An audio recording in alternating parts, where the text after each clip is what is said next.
In today's Farm Report, Johne's disease can seriously impact a dairy herd if it's not treated. Emily Wilmes with the University of Minnesota Extension Service Office shares some information on free testing on the disease. All Minnesota dairy farms should be aware of a great opportunity to test their herd for Johne's disease for free. The Minnesota Board of Animal Health is supporting testing for Johne's disease in dairy herds by paying for the milk ELISA test conducted at DHIA Laboratories or the blood ELISA test conducted at the University of Minnesota Veterinary Diagnostic Laboratory for as long as funds are available. There is a limit of 30 tests per herd, and all samples must be submitted with the animal's official identification. Herds with positive tests will need to have a risk assessment completed on their herd if they have not previously had one. Farmers will work with their herd veterinarian or a board district veterinarian to complete the risk assessment. The assessment is a great tool as it offers an evaluation of the risk areas for Johne's disease transmission on the farm and identifies where disease transmission can be reduced with management changes.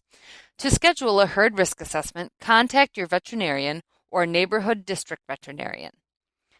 Producers who are interested in doing the free Johne's testing are encouraged to contact their DHIA representative or DHIA directly if they would like animals tested using the milk ELISA test. If you are interested in the blood ELISA tests, you will need to contact a veterinarian to arrange for collection and submission of the samples, because all blood samples for the Johne's ELISA test must be submitted to the veterinary diagnostic lab by a veterinarian. Johne's was recognized as an important animal health issue for the U.S. dairy cattle industry in the mid-1990s. It was estimated in the National Animal Health Monitoring System Dairy 2007 study that at least 68% of U.S. dairy herds are infected with the causative bacterium. Johne's is a chronic contagious bacterial disease that affects the small intestine of ruminants such as cattle, sheep, goats, deer, antelope, and bison. All ruminants are susceptible to Johne's disease. If you have any questions about Johne's or would like further information about the free testing, please contact me at the Stearns County Extension Office at 320-255-6169. This is Emily Wilmes with the University of Minnesota Extension. As far as handling outbreaks of avian influenza, we have, I think, done an incredible job under the circumstances. And Agriculture Secretary Tom Vilsack told reporters Friday the circumstances are very difficult, with new outbreaks reported even in his home state of Iowa, and the number of birds affected nationally, most likely the largest ever reported. But Vilsack said everything humanly possible is being done to get the word out to producers on what they can do to try to prevent their operations from being infected. Also, to make sure that they are doing constant surveillance so that when it occurs, we are notified as quickly as possible, because that allows us to move quickly to depopulate the flock and sanitize the operation that prevents the spread of this. And it also allows us to more properly and more quickly indemnify the producer. Also, Vilsack said research is being stepped up on AI, including development of vaccines. But of course, the challenge with AI is that it constantly is mutating. Another one of those circumstances making this a very difficult situation to keep ahead of. Gary Crawford for the U.S. Department of Agriculture, Washington. Conventional wisdom says the calves should be weaned traditionally and given extra time on the cow to ensure healthy weights. Emily Wilmes with the University of Minnesota Extension Service Office talks about that type of weaning and early weaning. For some cow-calf producers, early weaning has become a more common management practice in recent years due to drought conditions. It has continued to be a successful management tool in some situations as the benefits have been uncovered. Early weaning is generally defined as weaning calves when they are 3 to 5 months of age, as compared to the more common 6 to 8 months. There are several advantages to weaning early, but also some disadvantages. One advantage is improved pasture management. When cows cease milk production, their consumption decreases, providing less stress on pastures. During dry conditions, this can create an opportunity to preserve what little forage remains or allow an increased stocking rate when it is not dry. Weaning calves can cut forage consumption by as much as 50%. However, if calves are not sold directly after weaning, there is a need for facilities where calves can be fed a concentrate. There are also advantageous opportunities for cow reproduction with early weaning. This is an area that can have the biggest economical returns, especially if cows are in poor condition or if you are trying to move up the calving season. Some studies have indicated that cows not being suckled will have increased fertility. Studies have shown that cows in good body condition will rebreed sooner. If calves are weaned before the breeding season begins, cows will have a chance to gain some condition and potentially increase fertility.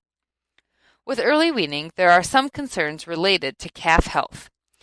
Calves weaned early will still have passive immunity from their dams, and studies have indicated that if early weaned calves are vaccinated 1 month prior to weaning and again at 6 months of age, they are healthier throughout the feeding period than conventionally weaned calves. Some studies have also shown that fence line weaning decreases stress in young calves, which will help their immunity. Early weaned calves will only reach this potential by being intensely managed. Creep feeding calves before they are weaned will assist in the transition and will also contribute to fewer health problems.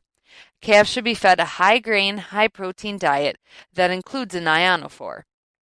This will increase input costs, so the economics need to be evaluated. There is also a potential for an advantage at the feedlot with early weaned calves.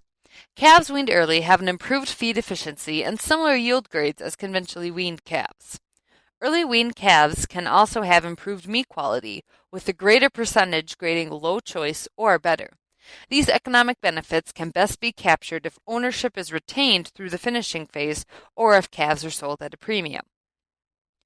There are also other considerations to make when thinking about early weaning. There is the option to early wean only part of the cow herd.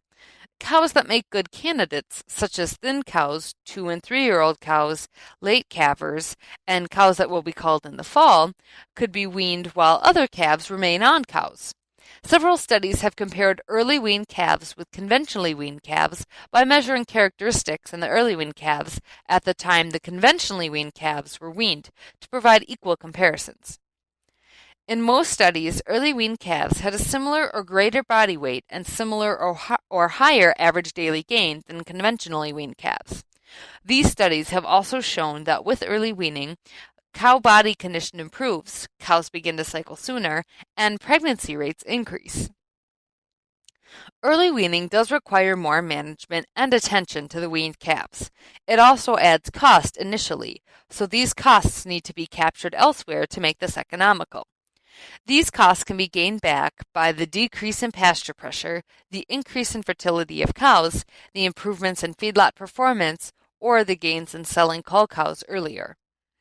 Early weaning may not work for everyone, but consider its advantages to see if it will work for your operation. This is Emily Wilmus with University of Minnesota Extension.